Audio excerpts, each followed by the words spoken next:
equation. Steps in solving rational equation. First, find the LCD of the equation. Second, multiply both sides of the equation with the LCD. Third, simplify the equation to get the value of the unknown variable. And lastly, check solution to know if the value of x satisfies the equation. Here's our example equation. 3 over 4x plus 2 is equals to 1 over x plus 5. Let's distribute the 4x plus 2 and x plus 5. Simply copy the equation. Next, do the cancellation. Cancel the 4x plus 2 and x plus 5. Then copy 3x plus 5 is equals to 1, 4x plus 2. Since we're done multiplying, copy the 3x plus 15 is equals to 4x plus 2. Combine the like terms, so 15 minus 2 is equals to 4x minus 3x, so our x is 13. Let's do the checking. Since our equation is 3 over 4x plus 2 is equals to 1 over x plus 5. So 3 over 4, substitute the x by 13, so it is 13 plus 2 is equals to 1 over 13 plus 5. So 3 over 4 times 13 is equals to 52 plus 2 is equals to 1 over 13 plus 5. Simply add, so it is 3 over 54 is equals to 1 over 18. Get the lowest term of 3 over 54, so it is 1 over 18.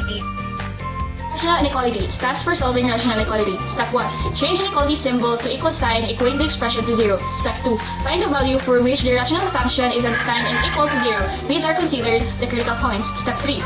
The critical points divided the x-axis into intervals. Step 4. Select test values in each interval if a point satisfies the inequality. Then the interval to where it belongs is part of the solution set of the inequality. Step 5.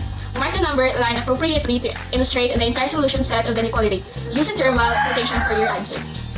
As you can see in the screen, you can see the general rules for interval notation. We have interval notation, inequality, and the graph.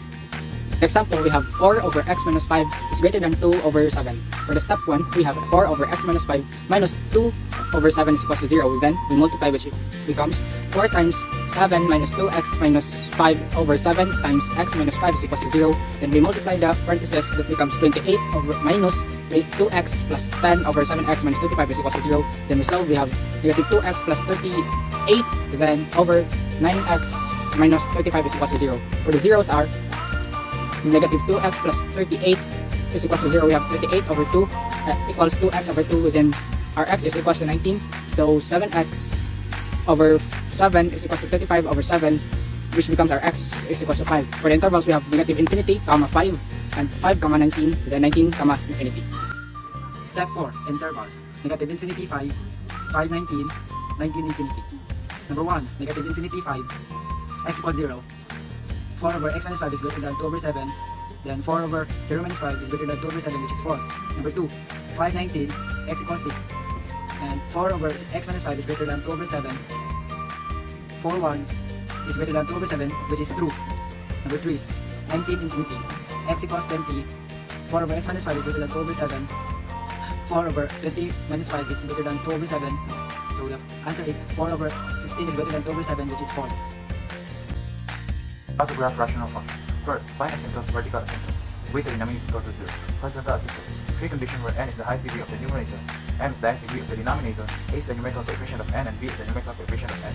If n is less than m, horizontal asymptote is y is equal to 0. If n is equal to m, horizontal asymptote is y equals a over b. If n is greater than m, then there is no horizontal asymptote. Second, identify intercepts. X-intercept. Let y equals 0, then solve for x or equate numerator to 0. Y-intercept. Let x equals to 0. Third, select at least 2 points within each partition. Graph. Fourth, identify domain except the vertical asymptote. Fifth, identify range except the horizontal asymptote. Example. Identify the asymptotes, intercepts, domain, and range of the following. Graph the function. Given f of x equals 3x minus 6 over x plus 1. First, we need to find the vertical asymptotes. We need to equate the denominator to 0. That's why x plus 1 equals 0, then x equals negative 1. Second, we need to find the horizontal asymptotes. We know that the horizontal asymptotes has 3 conditions. Then, based on the equation, it is basically in the second condition where if n equals m, horizontal asymptotes is y equals a over b, or a equals 3, then b equals 1. That's why y equals 3 over 1 if y equals 3. Third, we need to find the x-intercept. We need to let y equal 0 so that we can find the x-intercept.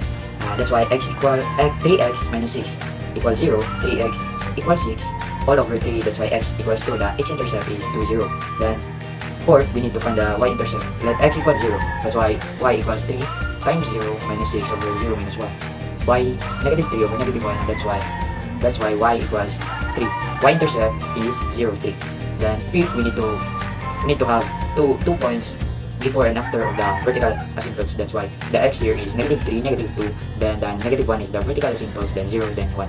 We just need to put the x values to the equation so that we can find the f of x. And 6. Domain. All real numbers except the x equals -1.